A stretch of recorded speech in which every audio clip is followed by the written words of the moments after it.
Hey, folks! Please welcome Jayson Gaddis, who is well a lot of things. He's a father and he's a father, an entrepreneur, an artist, an author, a speaker, a human behavior specialist, and most importantly, he's a relationship expert. He's the author of Getting to Zero: How to Work Through Conflict in Your High Stakes Relationships, and is also the founder of the Relationship School. We've known one another for the better part of 10 years, and we're going to be talking about his areas of expertise along with fatherhood in the digital age. Thanks for coming on, Jayson. Yeah, thanks, Brian. Glad to be here. All right. So, for those listening, just give a little bit of context about getting to zero. What are the core? What are you teaching in that? How does somebody get to zero in a fight with their partner or with their kids? Yeah. Well, first of all, the I wrote this book because the most common complaint over the past 20 years working with people and specifically in their relationships has been that we can't work through conflict or challenges. We don't know what to do, or there's a lot of us are conflict avoiders. A lot of us go into blame. That obviously all that comes from the culture we grew up in. However, our family did it. We either do the opposite or we do the same thing. And so I was like, okay, if I could have the most impact, I want to really write a book that if a person can figure this out, the rest of their relationship life will be much, much better. Because conflict's an inevitable part of life, in my experience, and inevitable in a relationship, especially a marriage or a family. So if that's true, then we need to have a plan and tools to work through that and repair, get back to a good place so we can get on with our day or our lives. And the irony here is that part of the premise of the book really is that if you can figure this out and learn how to repair after a conflict with a spouse or a kid or friends, the relationship itself actually gets stronger. So it's the adversity of disagreeing, challenging each other that builds a stronger foundation. It's like weight training.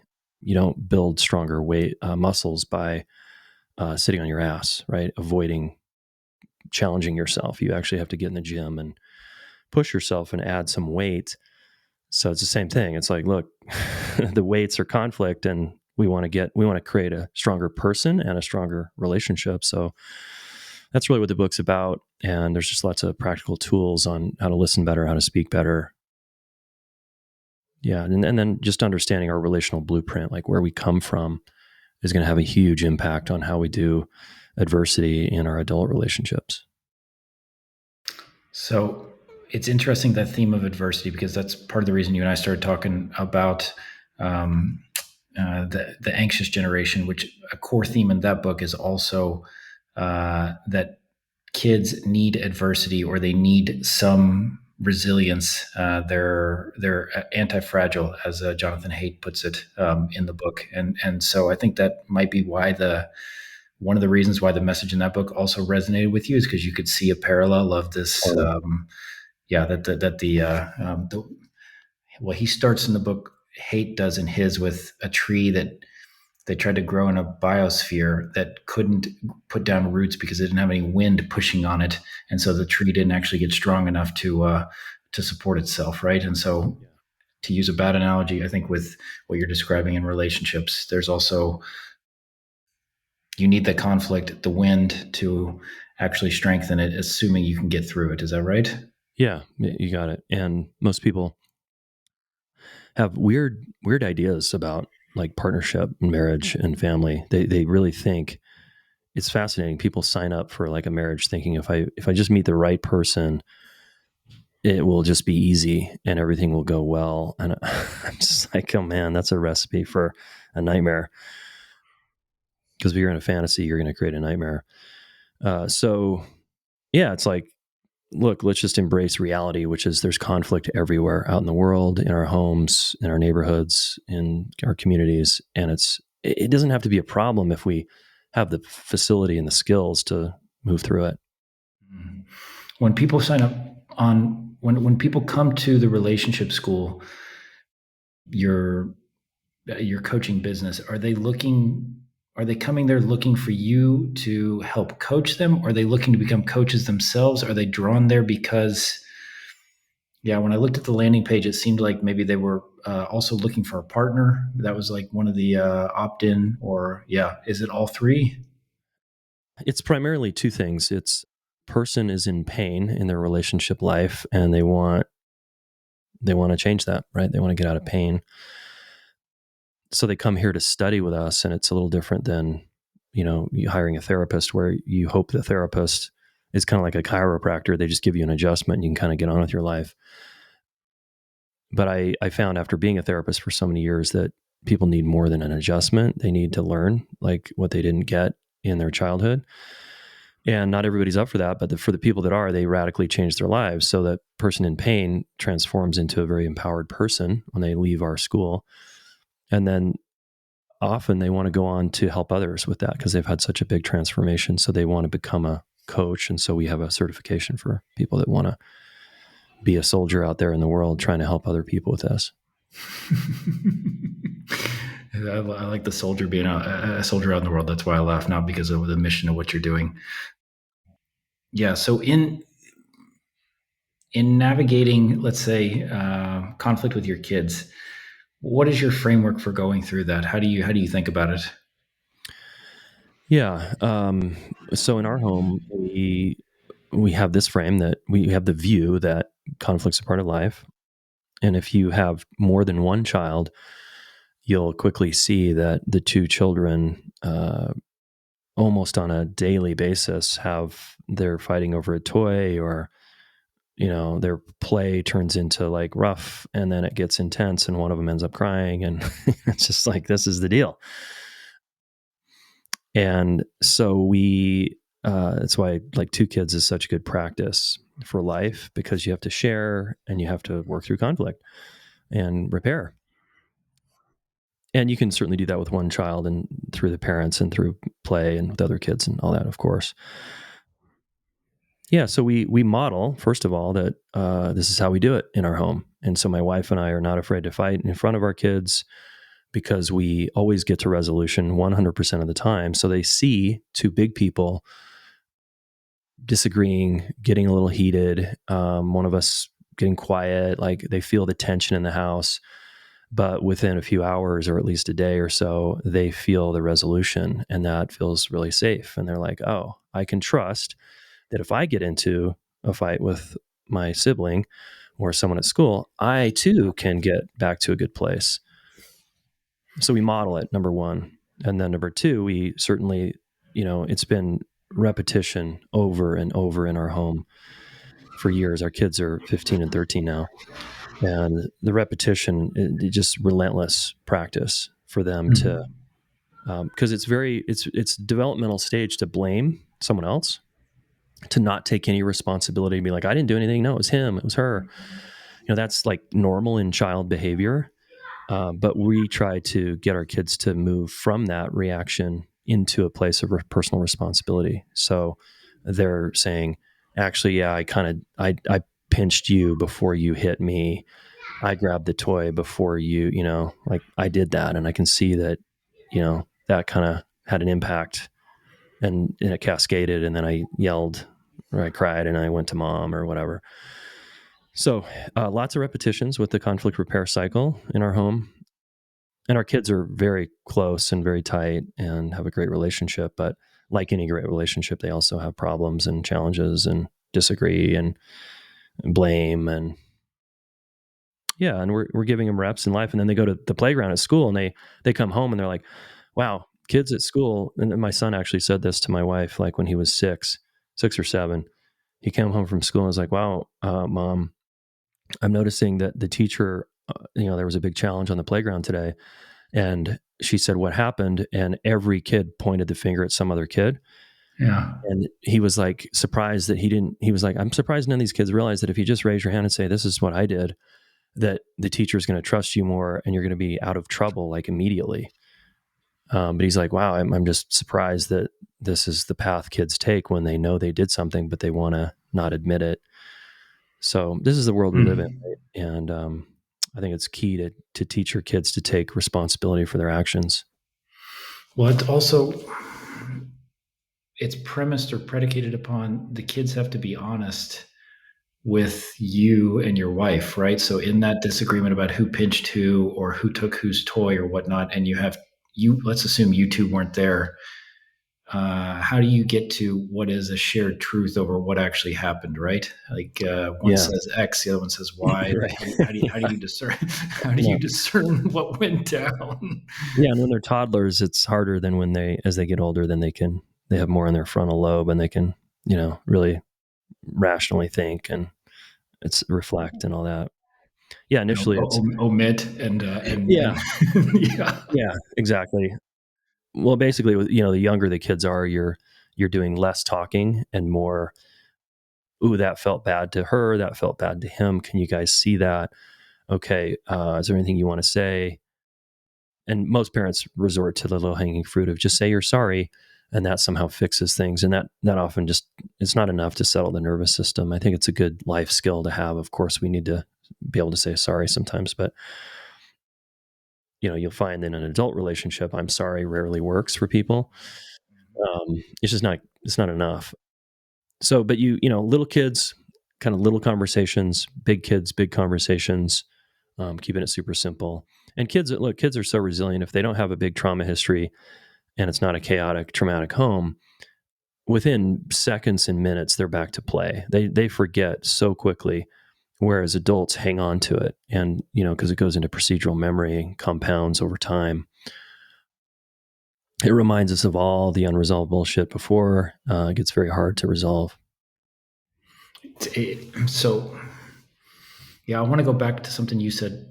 When you and your wife you start a fight together, your kids are in the room, or they feel the let's say the storm building, right? One of you gets quiet. There is they can tell that there's a disagreement coming, or that there's one present in the room, and it travels throughout the night. And then the next day, you and your wife are again finishing the fight, or there's some, a chapter 2 in the book.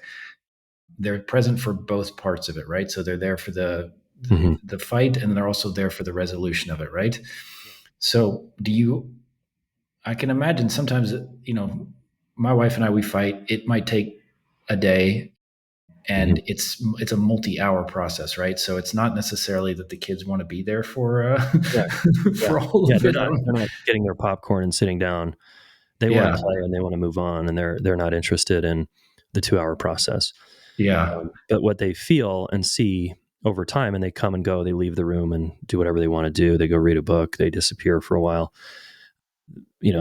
A day later, that night at dinner, like they feel the vibe in the house, and it's different, Mm, and it's back to like we're cool. that's cool. Okay, yeah, yeah. And then that makes sense. And then maybe some point there, you and your wife were able to have like makeup sex, or who knows? Like there's a lot of parts of the story that maybe they don't see, and Yeah, that's it's not. right. Yeah, yeah. But the vibe they're getting, the download they're getting over time is we can do hard things here, we can disagree, and we'll always get back to a good place. And Mm, unfortunately, too many homes don't they don't see the resolution. They yeah, see people avoid, and then the tension kind of after a week and some wine and some Netflix shows, the tension sort of fades a little bit until the next fight, and they're not seeing anything. Like my parents growing up, I heard them yell and scream at times in middle school that I remember. I think there were other conflicts that I don't remember, but they would always, in other words, they would always fight like away from us, and I never saw resolution. It was just like, oh, I guess we're okay. But you could feel it, and still to this day, they're still married, and there's just loads of resentment. So you can feel the sarcasm come out as just a biting dagger at one another after all these years, and it's so clear that they just don't know how to get to zero. They don't know how to resolve anything, and they compartmentalize, and that's okay. It's just not that's not the culture I want in my home. makes sense. Yeah. Do they listen to you speak, or do they listen? Like, do they take an interest in your work and know that you cite them as an example sometimes of what you don't want? Barely, I mentioned them in the book a little bit, and it was it was a little tricky because they're both still alive in their 80s, and I knew they were going to read the book. I was like, well, how intense do I want to go here? but I'm not in a place of blame at them. It's just sort of like the facts. Like, look, I grew up in a culture, and this is kind of my experience, and it's the download I got. So they take a very mild interest. They kind of still, I'm kind of a mystery to them. They're just like, what are you doing again? What are you, Yeah. you know? And Yeah. it's okay. I'm not looking for Their approval, let's being say. seen by them anymore, like I Yeah. was for so long. Yeah, that's cool. So, I want to go back as well. You mentioned this thing about procedural memory when adults are fighting. What is that exactly? What do you mean by that term? Yeah, basically, if you and I are in a relationship and let's say we get married and we had a honeymoon stage, great, everything was great, and then we start fighting after a year or two, or disagreeing, or we're like, wow, you're really different, or you're really difficult, because that's common. You're going to start behaving in ways that remind me of my family. And there's been no other significant attachment figure in my life outside of our relationship, except for my parents and my family of origin. So that's why the primary relationship triggers all the 18 years of the original attachment relationship. And so you might have a facial expression, Brian, let's say that you get stern, your brow furrows, and you get really quiet and you withdraw. Well, depending on the moment, I see your face, and I kind of, it reminds me of my mom, because that's exactly what she did when she was under stress. Is she would furrow her brow, she would get quiet, she would withdraw. And to a little boy that's 3 or 5 years old, that's very threatening and scary, because I don't know where mom's going. And so that triggers that long-term memory there that I never got dealt with and addressed, is in my body. It's just there. So I see, it's like recognition, like, oh, it's familiar. And I feel like I'm back in my home again. It's that kind of thing. Right. It's also like when we don't resolve our conflicts as adults and we just sort of forget about it, it goes into long-term memory. And so every time you make the comment about my work or money or whatever, that it triggers me every single time, and we've never resolved it. And so it just compounds. And now, instead of dealing with just the quick comment about money today, every comment you've ever made about money is there, and it's just compounded, and it's louder and more intense, and it's just like, god damn it, and people call that a resentment, right? And yeah, it's just hard. It's hard to deal with. If you've gone years without dealing with conflict, it's really hard to get to zero. Yeah, I will use a personal example where when sometimes when my wife and I fight, she'll say something in anger to me, and in my mind, I'm like, that's the truth. Like the thing that she said that was trying to cut me the deepest, I'm like, that's really what you believe. And then I will basically store it and bring it up in the next fight, because I'm like, oh, you said this when you were really up. That was when you like let your guard down and let me know what you really thought. And I mean, but I don't know which one of my parents I picked that habit up from. Well, it doesn't really matter, honestly, but it's not something I really like. It also makes a loop of fights. Like it's like you Yeah, kind of like keep coming back to, yeah, a meta theme, which yeah, isn't doesn't allow us to get to zero. right. Yeah, and it's like she hurts you. You got hurt by her behavior or actions, and then now it's like, cool, I'm going to hurt you because I want to settle the score and I want to make this fair. A lot of us are really into fairness. Like, hey, it's not fair that you bring up all this shit about me without me bringing up shit about you. It's got, we want to do that. It's understandable, but yeah, it's like you've seen, it's kind of loopy. Yeah, and so when you're in a conflict, like how do you shrink it, for lack of a better way to put it? So you know what I mean? Like you and your wife keep a yeah, framework or guardrails around it so it doesn't dovetail into past grievances. Yeah. So we commit to doing our best to get to the bottom of every conflict as soon as possible. Yeah, So so that that's way one there's of no our, legacy debt. yeah.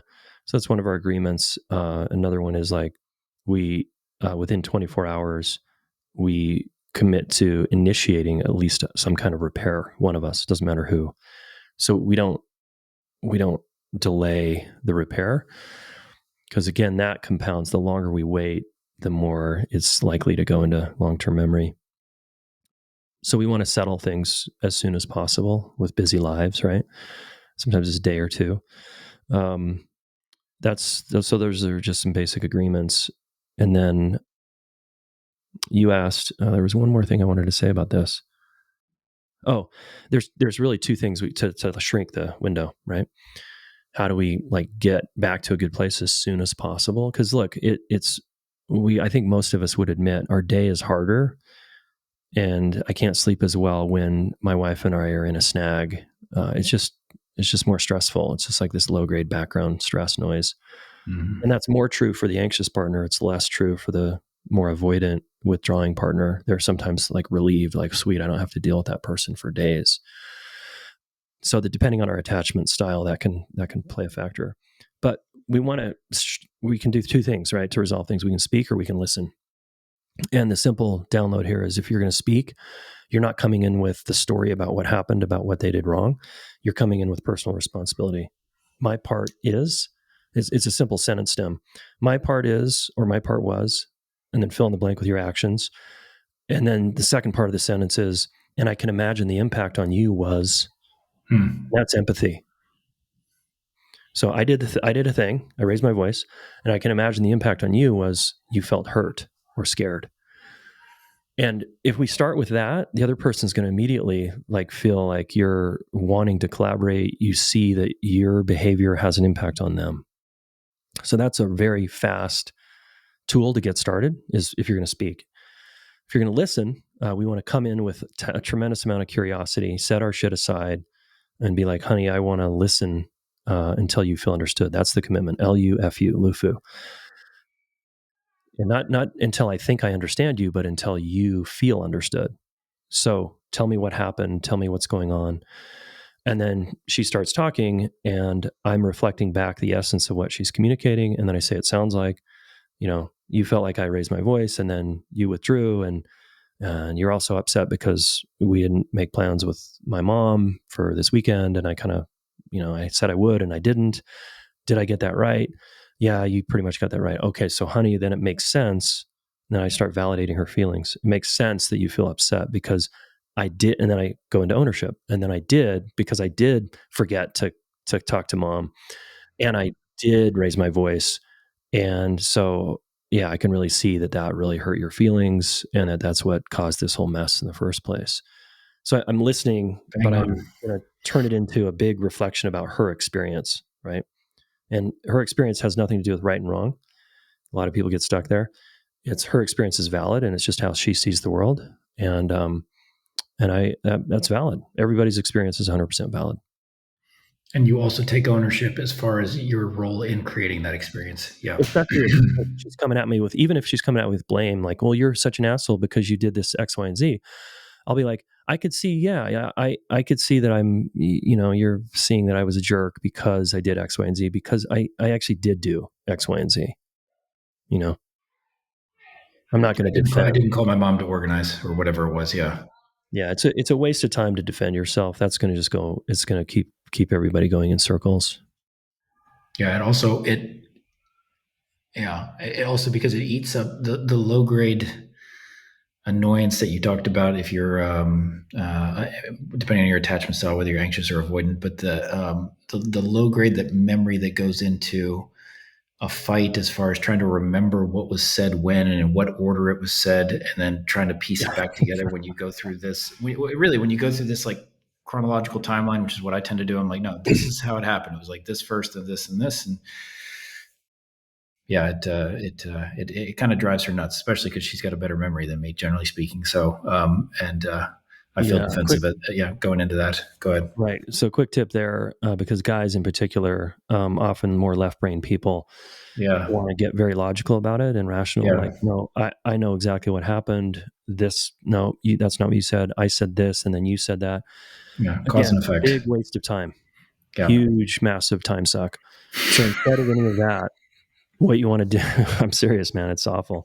Instead of any of that, it's you go for the essence of what she's trying to communicate and the feeling and the impact that it caused. So let's say she talks for 5 minutes straight about exactly what happened. And you're like, wow, here's the summary in like 1 or 2 sentences. It sounds like you're most upset that I didn't call my mom and that I raised my voice, and that really hurt your feelings. Is that right? versus no, that's not what happened because it was Saturday. It wasn't Sunday that I called my mom. And then I get into the minutia of the fucking details. It's just such a waste of time. Just go for the essence, and especially go for feelings, because that's what, even though a woman might not be telling you, hey, I want you to see my feelings, that's really what is going to feel better to her is, oh, you're angry or hurt because of blank.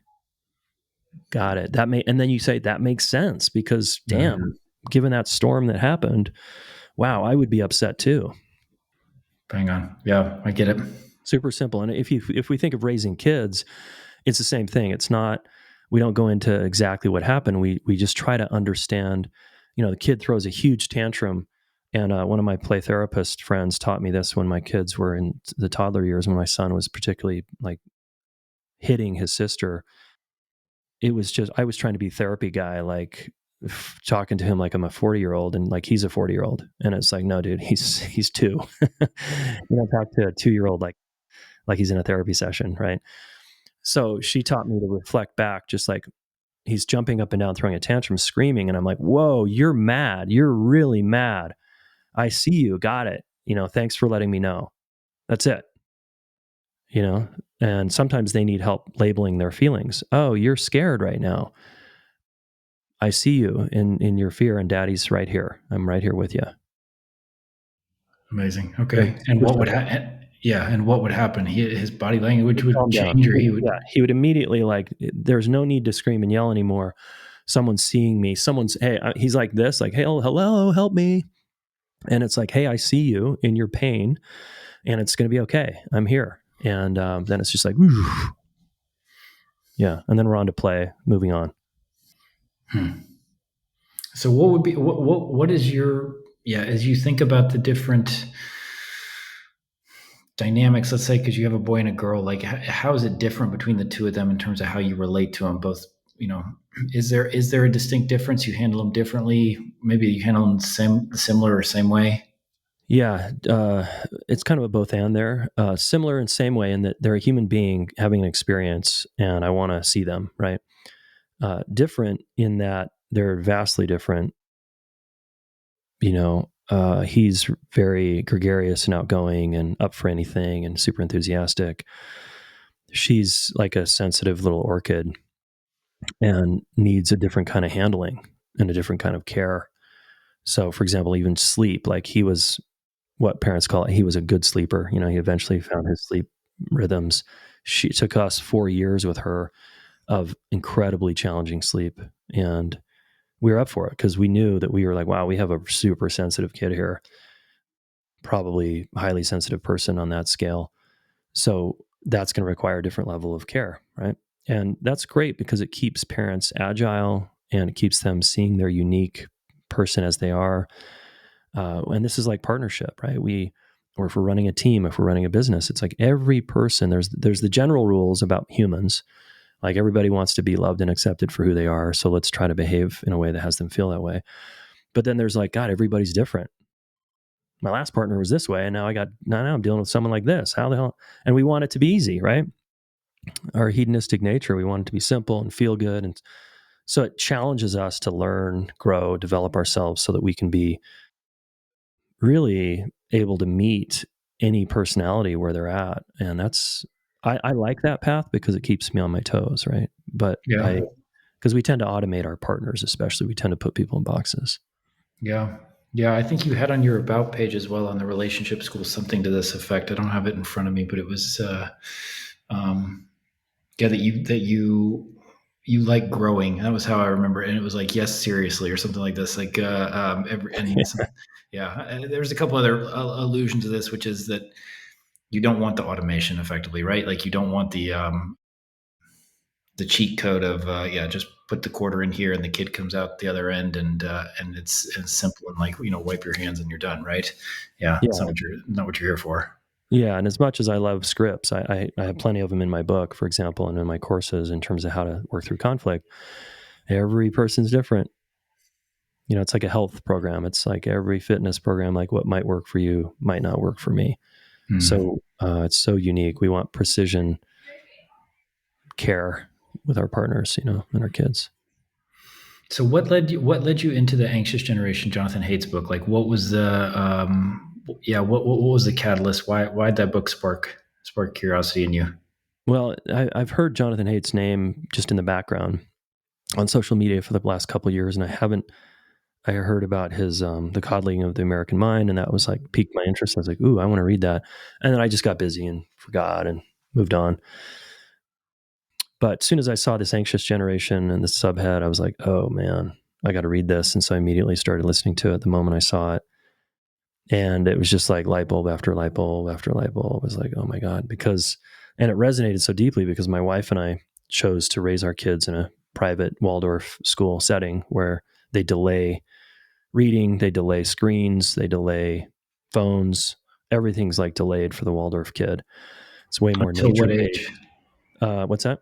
Until what age? Like how far out do they Uh, delay that? well, so my daughter's still she's in seventh grade now, moving into eighth. My son just went from Waldorf. He left after eighth grade and went into a public high school with massive transition for him.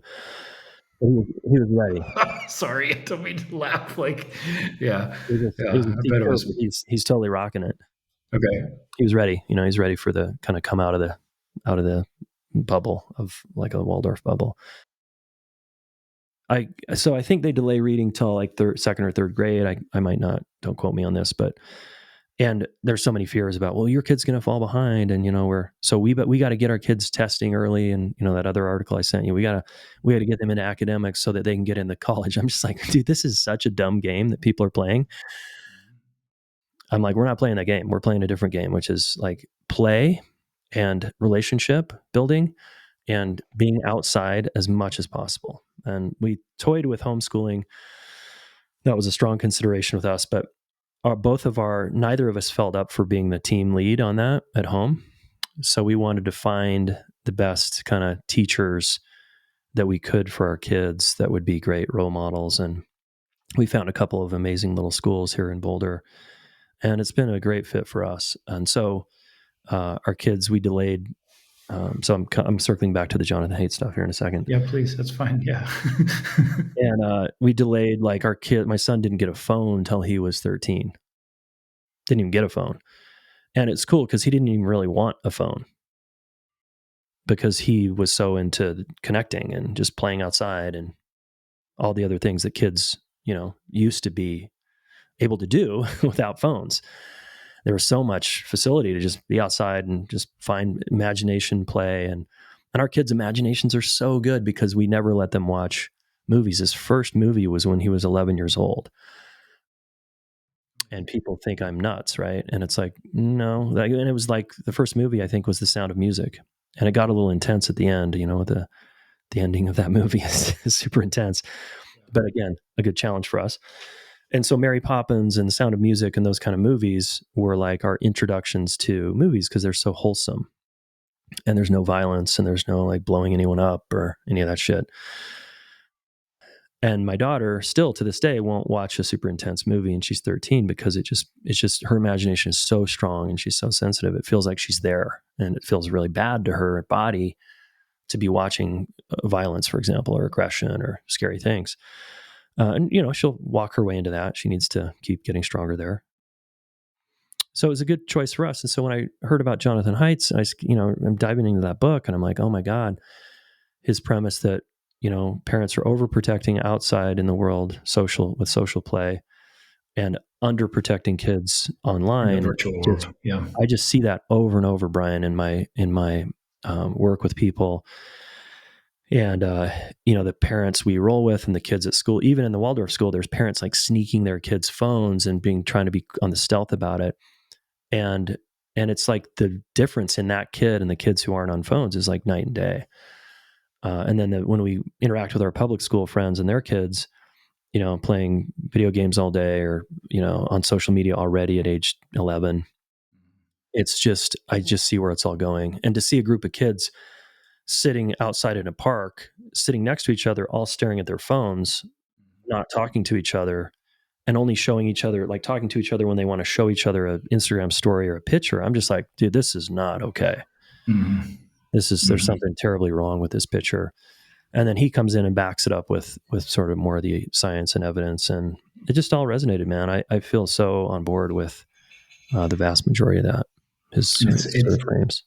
it's got to feel rewarding that whether it's no movies until your boy was 11, or the no phones for your boy until when he's 13, or like he didn't have a phone period until he was 13, right? Like no, obviously I don't think he doesn't have a smartphone yet, and He has probably a smartphone now, but no, he has a smartphone. and Yeah, he's 15 and it's highly restricted. It's like basically he has access to his school stuff yeah, and a Merlin bird app so he can identify birds, and like that's it. It's like super pared down.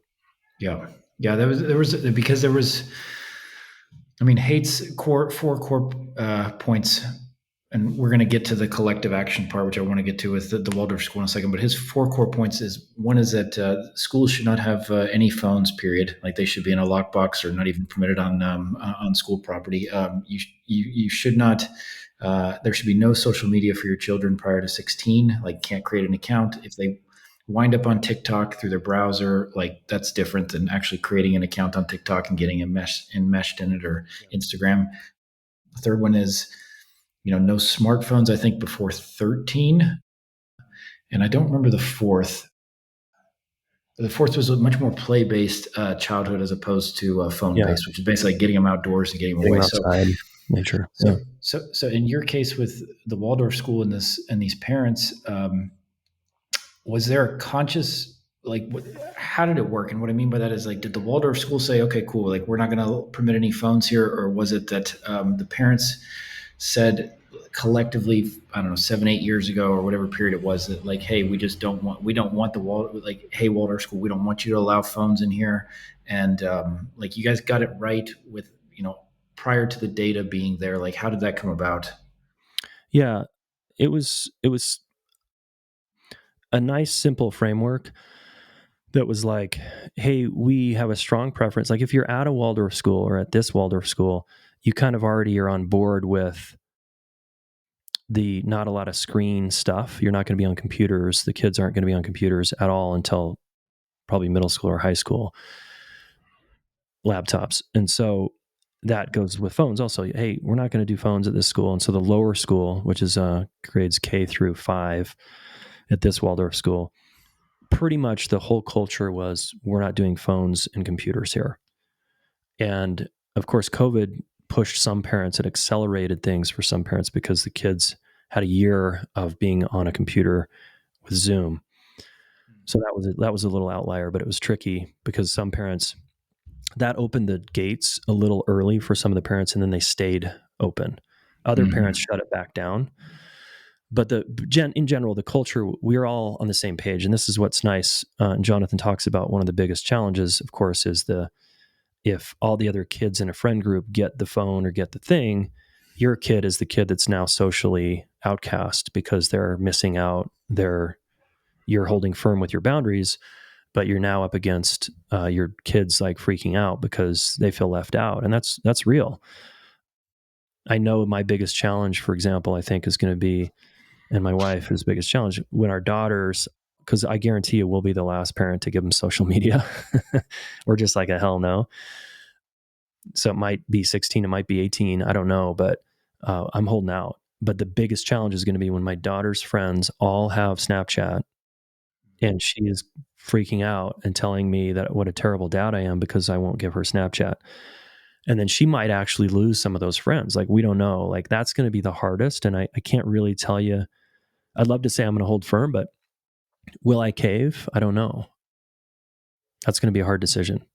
Yeah, yeah, and yeah, because it also touches on this collective action, which is a lot of what hate talks about in terms of the community. And if you have, let's assume your daughter, she goes to the public school that your son's in when she finishes at the Waldorf after 8th grade.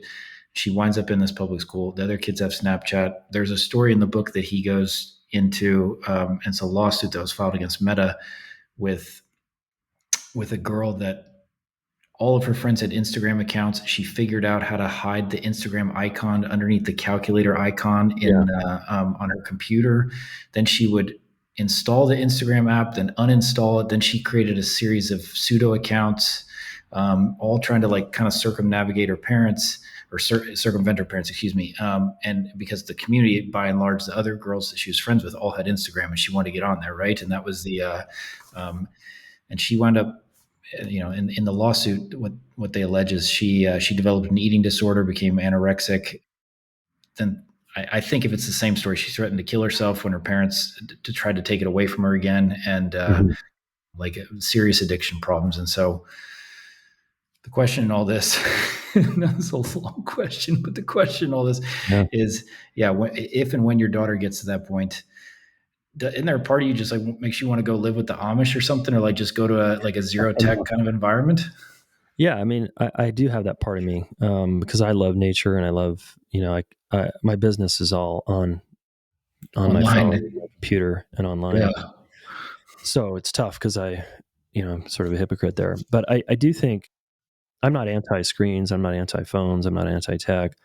I'm a big fan, but I just want it to be age appropriate, right? Yeah. Yeah, and I think the thing that might make us a little unique and different in our family is we're such a connected relational culture family that we think that's going to win out over big tech. Mm.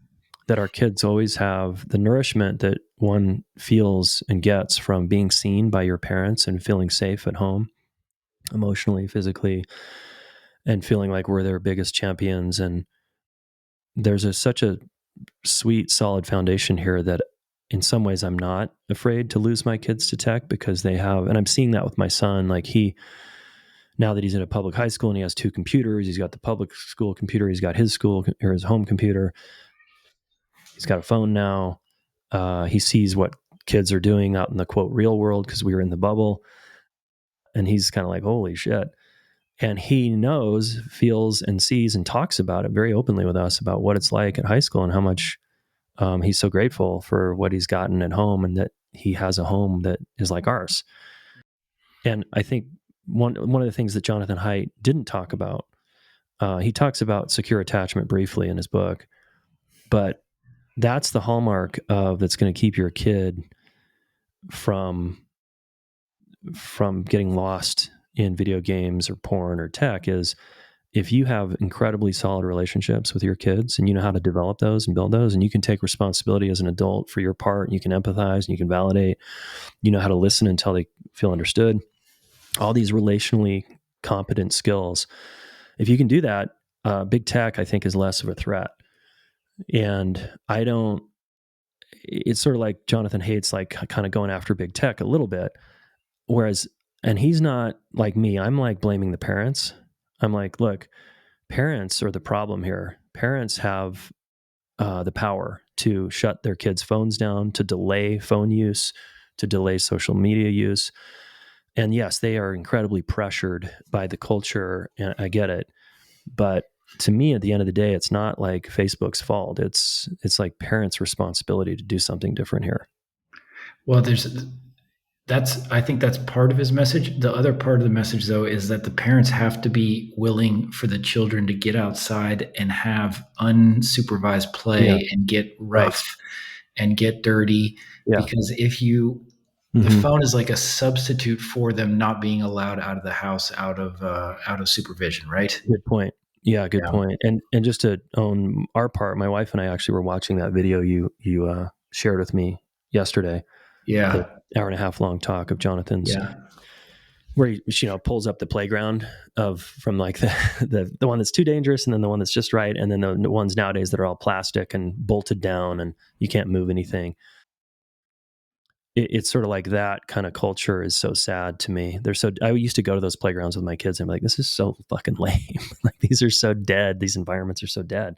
You can't really play with anything. And you're still potentially going to get hurt, but it's like so low stakes. Anyway, we've been definitely more on the overprotection side of things. This was also as a result of we had something go down when my son was 4 in our old neighborhood where it was very hands-off parenting. We had a trauma happen with the other boys that I'm not going to go into for privacy's sake, but it was super scary, super intense. I had to call social services. It was because I was practicing the hands-off parenting thing, right? And so of course your worst fear happens as a parent, and you're like, oh shit, I gotta overcorrect here. Mm-hmm. And so Mm-hmm. there was a period of time, especially after this incident happened, where we got a little more hyper vigilant as parents, a little too probably overprotective on the outside. And I felt justified, it felt like, hey, this is the right move.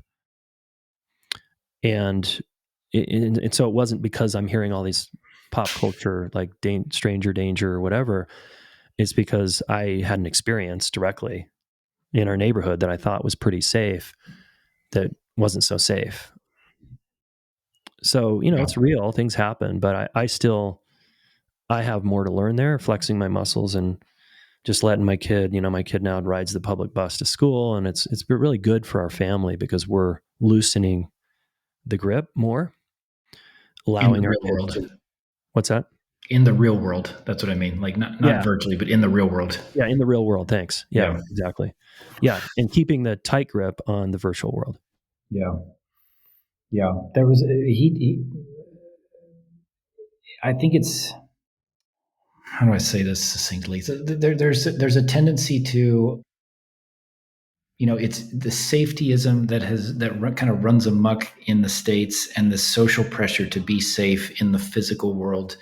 And if you stand out from it and something bad happens, then everybody else kind of points at it and is like, this is exactly why we practice safetyism, although they don't necessarily say it in Yeah. that.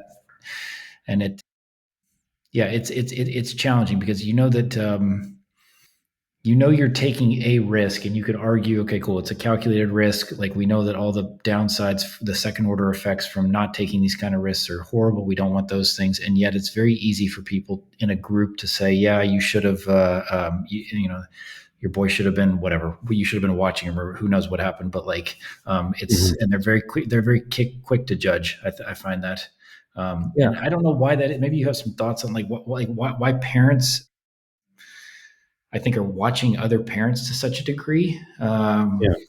Yeah. Do you know that phenomenon? Like, is there something? Right.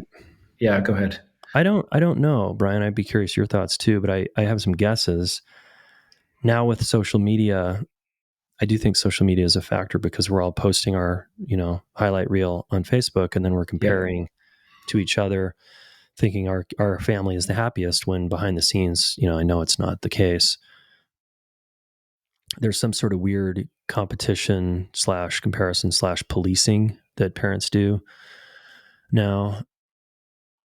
And the information age of like, yeah, like too much information is not a good thing, Hmm. about all the dangers. And, for example, what's the stat? It's something about, gosh, I was listening to a podcast a while back, and that basically, I think it was two really powerful, kind of influential entrepreneurs, maybe, that are heavily involved in politics and out in the streets and meeting people. And they were saying that actually the vast majority of people that you come in contact with in the world are just good people. But what gets reported is all the drama and negativity, and that's now news, right? We're not reporting on all the good stuff that's happening. We're reporting on just trauma and intensity and violence and aggression and conflict. And now it's like politics has become now like what gets the most views. And so if you're louder and you're screaming at someone, that's going to get the most views and go viral. And I just think that kind of culture is helps. Like, we have a negativity bias in our brain, so we're always going to be drawn to the negative and threats to keep ourselves safe. And so that's being shown to us 24/7. And then what's not being shown is 90% of what's going on, which is actually things are fine, and we're good Yeah. people out here, and we're treating each other well. So I think that's part of it. Can I Yeah. say something there? Yeah. Well, there's one. Let's say there's three moments that hate talks about that play on that bias that you spoke to, and he says that in the 80s there was the introduction of 24/7 cable news, which like let everybody know what was going horribly Yeah. wrong elsewhere in the country. So, it was the introduction of 24/7 cable news. It was the popularity of Cops, the television show, that also kind of perpetuated this idea of kids being kidnapped. And the creator, or at least the presenter in Cops, was a guy named I can't remember, it was John Walsh, and his child had been abducted, and he was also very much in favor of this milk carton campaign where they would put photos of kids who'd been abducted into the milk cartons that were in public I schools, and remember so that. or in schools. And so the combination of these three kind of all happening, in a like a short time span, led to this perception of outside the house everything is dangerous, there's sexual predators everywhere, your kid's Yeah. always at risk of being abducted. And then Haidt goes through in the book and says, what's the age at which your child was first allowed unsupervised play, like to or just to be unsupervised, let's say, like just to walk to the grocery store or whatnot. And it's Peter Gray, what you sent me on the professor of play from Boston College. It was like in the 1940s, it would be like 4 years old that the kids were allowed to, and now this current generation, it's 12. Like they're not allowed unsupervised play until they're almost 12 years old, right? So Mhm. all that to say, like, how did you handle that with your children with post this traumatic incident with your boy? Like, how did you kind of swing the pendulum back? Did you move? Did you, yeah? What came after Yeah. that? Yeah, it's a good question. I mean, I think there are a couple things there. One is when we would do play dates and interactions and how our kids with other families, like in our old neighborhood, for example, Mm-hmm. because we were a no screen family and we didn't have a TV in our house, every kid in the neighborhood had a TV in their house and probably a TV in every room. And all those parents had iPads that their kids could play on and play video games and do whatever they wanted on. So when our kid would go over to their houses, they were just like, whoa. And that helped solidify for us, like, we don't want our kid playing in those homes. Not because there's stranger danger, but because there's screens everywhere. Mm-hmm. And we were already in a very protective stance around too much screens. So we're like, we're not going to expose our kids to all kinds of screens. So if that house has just nonstop movies on and cartoons, we're just like not going to do play dates with that family. So what ended up happening is we ended up not being that social, honestly. There was a lot of like just play at home and inviting people to our house and being very selective and kind of self-righteous, honestly, about the kind of kids that our kids could play with and the kind of families we wanted to interact with. Because we had, you go over on a Saturday and it's just nonstop football in the house on TV, and that's just not who we are. So it's like, it's just different values. Like, where are our people? And there was no one in our neighborhood that we could within walking distance. So we'd have to drive and do different kind of play dates, right? Or Yeah. so Yeah. that contributed part of it. And then we were on the later side, honestly. It was probably 11, 12 that we started letting, way more unsupervised play. And now with our son, who's 15, obviously, it's like he's mostly not with us all day long and riding this public bus and to and from school and interacting with kids. We have no idea who he's interacting with. I mean, he comes home and talks about it, and it feels right now. It feels good. And our daughter, it's a little different with her because she's still at the Waldorf school and she has amazing friends, and we feel very, very psyched there. And again, we live in a neighborhood where there's no other kids, so it's not like our kids can just go down the street and play with Billy. There is no Billy on our street; it's a bunch of seniors. So I don't know. It's not perfect, but we're working with it and we're doing our best to let go more and more in terms of the outside world, the social outside world play. Yeah, I think what you said, though, to be clear in the distinction, like your kids can go, there's like, okay, cool, like there's no screens, they can be using their imagination, they read, they can do anything other than be on screens. It's just they're not necessarily with other kids when this is happening, right? Like they can be outside, they can, they're in this neighborhood, and Yeah. so Now that our kids are older, we're trying to, like, our daughter had some girlfriends over recently, and we are doing what's called a phone stack, where it's like, cool, you come into our house and the phones go on the counter. And if you need to connect with your parents or something, please do. But we want you guys playing without your phones. You guys don't need to sit in the hammock and look at pictures on your phones That's or cool. just sit and do selfies all day long. Just set the phones down and go throughout our house and go outside and go do stuff. How have you approached? I was talking with my wife this morning at breakfast, but how have you approached photos of your kids on social media? Yeah. So a scary article went out there. I think that our mutual friend posted in a group that we're a part of. I watched this video and it was so like fearful and scary that I was annoyed, because I was like, this feels like scare tactics to me. It feels like paranoia, and I'm just not interested in that kind of marketing. And I've been posting photos of my kids on social media for years, and I'm just not afraid in the way that some people are very protective of their kids. And kids these days are posting photos of themselves all over the place, especially when they get social media. Our kids are not posting photos of themselves because they don't have social media.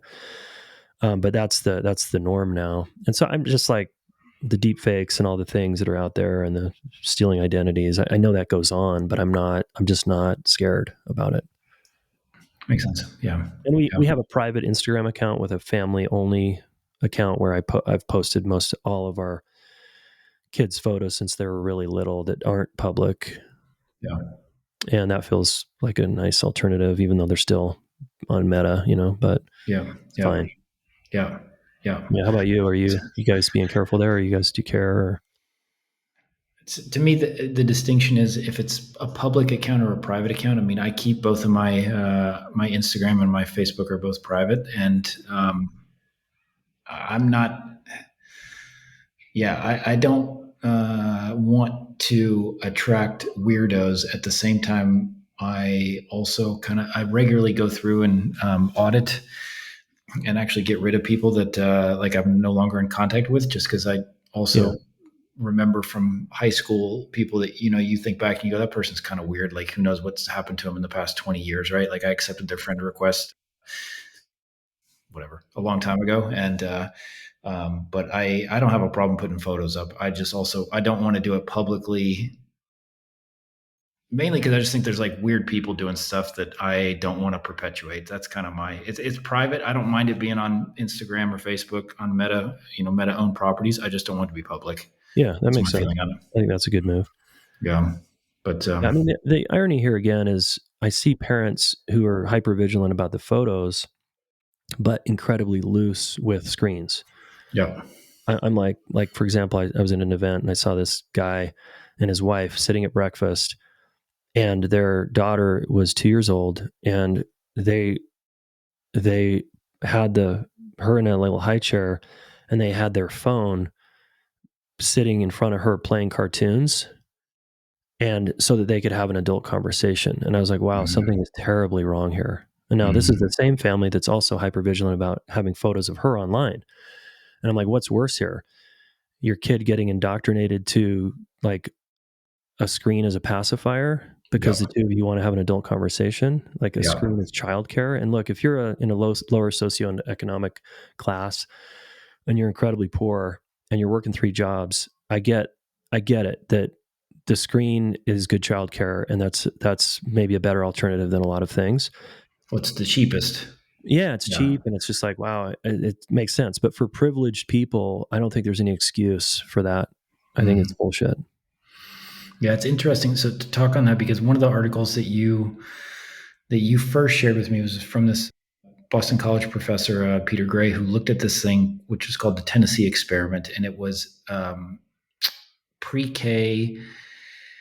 I want to get the phrasing right. Academically focused pre-K, but for disadvantaged and low-income families specifically, and like across the state, they implemented this. And I grew up in Tennessee. I think it was one of the reasons that they sold implementing the lottery in Tennessee was we're going to use it to fund this pre-K program. And so now they can go back and look at the outcomes from this pre-K program, just kind of give people a sense of what it was. It's like, play-based pre-K, which is 4 years old, 3 and 4 years old, versus academic based pre-K, which in the way that he describes it is they're sitting there for 90 minutes having a story read to them, where they're trying to do arithmetic at 4 years old, right? Did Yeah. I get Yeah. that? Yeah. 5 hours. It was 5 hours a day or a week of curriculum that was like with like expert curriculum teachers. Yeah. To kind of like get them ready Prepare for them. college. Yeah. Yeah. Getting ready for the academics. Yeah. And the outcomes from it were these kids, generally speaking, like didn't like school later on. They had a lot more behavioral issues. They were ADHD or different. I'm not going to do the terminology correctly, but like the outcomes for the kids were noticeably worse. And it was sold as this we're going to lift these kids out of poverty program, right? That Yeah. was the Yep. idea of it. Yeah. Yeah. So I say that because I think it's like also in the same vein with this, with like using the phone as a pacifier, which, it's like I mean, you had a kid, right? Like it's like, and they want to play and they got a lot of energy, and you know, let's Yeah. play. And Yeah. there's something very healing for adults if we get down on our knees and play with our little toddlers. It's amazing. It was so healing for me. I was a part-time stay-at-home dad for 5 years. My wife and I shared the parenting duties till my son was 5 or 6. And it was, I would, if I had to rewind the tapes, I'd go back and do it exactly the same way. It was so freaking rewarding for me. Yeah. And it was triggering as hell because there was a lot of unfinished business I had between 0 and 5 as a child that got activated by my Mm. 0 to 5 year old. So that brought me back into therapy and had me work on some parts of my history that were much needed. And it was very healing. And it was so awesome. And I'm actually really glad that the tech on the phones was lower then. It'd be harder now as a parent to set the phone down and just be present with my kid. And because it can be really, I don't know if you've ever played with your baby there. How old is your kid now? 10 months. Yeah. That age, it's like, it's very dreamy and sleepy. So it's like you can be holding and playing blocks or something. And all of a sudden you're like falling asleep, which could be very restful. It's like we all need some more parasympathetic tone in our nervous systems instead of all this sympathetic, jacked up stress. So kids are good for us. Being around children is so good for adults. I just wish more Yeah. adults would set their phones down. Yeah. Yeah. That has been, I have been unbelievably pleasantly surprised at the amount of joy I get out of it. Not just how happy she is, but the amount of joy that like I get on a daily basis by just the stupidest stuff. Right. And the stupid songs and the stupid rhymes and just the stupid crap I can make up. And I got an audience that just thinks it's awesome, and I can screw around, do whatever I want to, and dance and Exactly. like just be like a total idiot. And she thinks it's Yeah. amazing, like it's Yeah. just, laser focused. And yeah, it's really, it's a beautiful thing. I'm really enjoying it, which is partially why when I kind of bring it back to like when I read this stuff about what happens with kids, it makes me like really sad, honestly. Like it makes me. I don't know if your childhood was play based. Yeah. Did you have a play based childhood? Yeah, I think so. I would say so. It was heavily monitored by how well I did in sports. But for the most part, I had a lot of hands off parenting, which, there are downsides to it, but there were a lot of upsides also. I was A outside lot of stuff. constantly. I Sorry, mean, I cut you part off. of the reason I was outside was because my parents didn't get me. And so I was much happier outside climbing trees and playing with my friends in the neighborhood and, uh, looking for bugs and animals than I was at home because I felt so alone at home, Mm, you know? mm, And I think mm. that can be a nice alternative for kids who have a very challenged family life is like, it's an advantage to having a play base. It's like go outside and, you know, like learn about life because your parents certainly are going to teach you. And immerse yourself in your imagination. Like that's a lot of what it's like escapism for it's the origin of escapism, which is you have to imagine it to begin with, and like the only way to imagine it is you start to come up with characters and roles. And Yeah, totally. yeah. Okay. Is if people, I feel like we need to be respectful of your time. I know you said you were a bit sick before we got onto this call, and your kids are out of school this week because of My Pentecost. son's in finals week here, so he's got test here and today, a couple tests, and but he's good. And my daughter's actually on a class trip down in the sand dunes, Great Sand Dunes in Colorado. No tech, obviously. No tech. They left their phones behind. So great. I was just like, this is so awesome. Like, just Yeah. her phone's sitting on the counter right now, and she's just playing with her class in the in the mountains. What did you think about? There was an interesting as you described this with your daughter. What did you think about the story that he tells that Jonathan Haidt tells in the book about he has kids that he's in New York City and he has one who is 13 and takes the subway to the U.S. Open, and then the train on the way back is closed, and they're in Manhattan, and he's out in Queens or whichever borough it is where the U.S. Open is, and his son has to learn how to get back home and makes it home by 1 a.m. But the other part of the story is that they had these phones, and Jonathan Haidt's trying to kind of like weigh this find my or surveillance tendency of parents to want to watch the blue dot and see where their kids are at. So they Yeah. might not be on social media, they might not have screens, but they still have a tracking capability to them. Yeah. So how do you think about that? I think it's a bummer. I haven't once used that feature with my kids, probably because I know where they are and I know they're responsible and all that. But it's a little weird. I especially like I've heard of people in Texas like using chips and they're putting chips in their kids' skin under their skin, kind of like a cat. You know, if you lose your cat or something. Yeah. It's a little odd. I feel a little like, I mean, we're moving into more and more surveillance in the world. You know, like Massively, though. my friends and I in high school, one of our things was we started this club called APTP, Advanced Placement Toilet Papering. And, 2 a.m, we go out toilet papering people's houses. And I was telling my son about it recently. And I don't think you can do that anymore because everybody's houses has cameras. And now they want to, like, if you toilet paper them, they're going to like know who you are and they're going to like make you come clean it up. And it's not going to be as fun. So why would you want to go toilet paper someone's house? But that was such an exciting adventure, right? For Yeah. me, and it was very innocent. For the most part, it's just sort of like gone are those days that kids can do that kind of mischief that's fairly safe. Now with cameras everywhere and chips and shit, I'm just like, man, I don't know. It's kind of a buzzkill. Yeah. Yeah. I used to toilet paper as well. Yeah. And now you're gonna have ring cameras on people's door. They'll see you run up and they're gonna like freeze frame it and look at your kid's face and go, Exactly. "This is Jason's boy. Yeah. He needs to be here at 8 a.m. in the morning to clean this up." And you're like, Yeah. "Yeah, yeah." It's I don't I think that it's a tricky balance though. Like it's if your girl, you want her to be self reliant and independent and yeah, she's going to get some scrapes to do that. He's going to get some credit. And I Yeah. feel better. I feel way more careful or worried about her online than I do out in the world. Hmm. Sure, if she's walking home from a parking garage in downtown Denver, at 11 or 1 in the morning, I'm going to be scared, of course. But what are the chances that's going to happen anytime soon? I'm way more scared about the online stuff with her. Yeah. Yeah. I mean, that's the really dark side of a lot of this. There's a story in the book of, they talk about this Children Online Privacy Protection Act, COPPA, and how kids are supposed to be 13 to even create an account, but it's not verified. There's no parental consent. There's also no penalty for the company if they allow them in beforehand.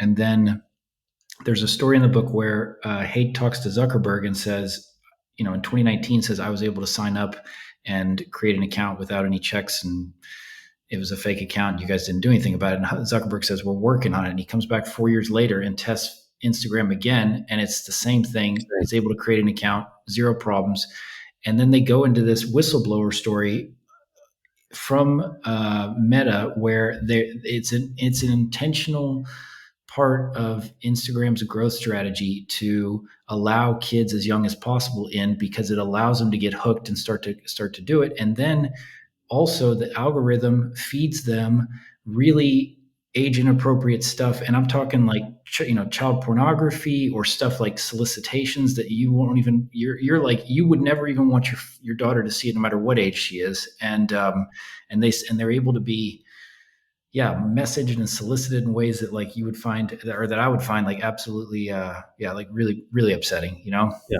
totally. And they got Yeah, I this just little wish device in their hand and it goes right underneath your nose. totally. I wish it was as simple as some of Apple's parental controls, where you could just turn off the Explore page, for example. Just turn like hide the features you didn't like. Like that seems like a simple fix. Where so Instagram, they would only show pictures of their people they're following, like their friends. I mean, there's little things they can do in that direction that would be huge, but they're not doing shit because they want Yep. the kids to be addicted ASAP. Yep, yep. Because then they build the habit and they're good for advertisers later on, right? Yeah, That was yeah, also something Peter Gray talked about in one of his books, which was or one of his posts, that the television was a way for advertisers to get at kids in the 1950s, and so that's why they were super happy with Mickey Mouse Club being so popular. Was all of a sudden the kids were stationary and they could have whatever Cocoa Puffs or whatever was popular in the 1950s, like presented to them over and over again, right? And so, yeah, I think that attention economy stuff just, and you and I both, we have, we work online, we have digital businesses, and, we make our living there, but it's also, yeah, I think there's a real age inappropriate component to it. agreed. Same Yeah. page. Cool. So if people want to follow you, people want to check out more about what you're doing, what should they do? Where should they go? Yeah, our podcast is great. Place to start, Relationship School, the Relationship School podcast, anywhere podcasts are. And it's relationshipschool.com if you want courses and trainings on how to get better at this part of your life. When you also did a very highly regarded podcast or podcast series on fatherhood on the Relationship School podcast, right? Yeah, for new dads, expectant dads. Yeah, that's been passed around a lot in the dad community.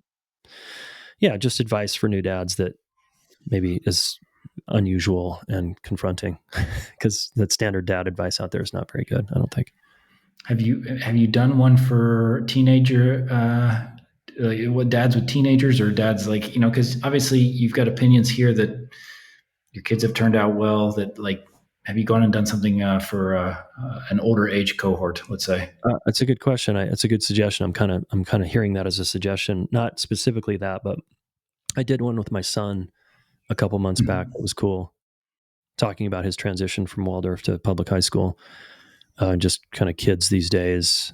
He has lots of opinions, but Cool. and then I did one with my whole family, with my daughter and like how we do conflict at home, how we work out our differences. That was pretty fun. But maybe it's time to do another one on just my thoughts on parenting teenagers. Yeah, yeah, yeah, but that's cool. Like inside, how the sausage is made inside of the Gaddis family. Yeah, Yeah. yeah. Good suggestion. Thanks, Brian. Yeah, sure. Okay, thanks for your time, and we'll be in touch. Yeah, great connecting, man. Thank you.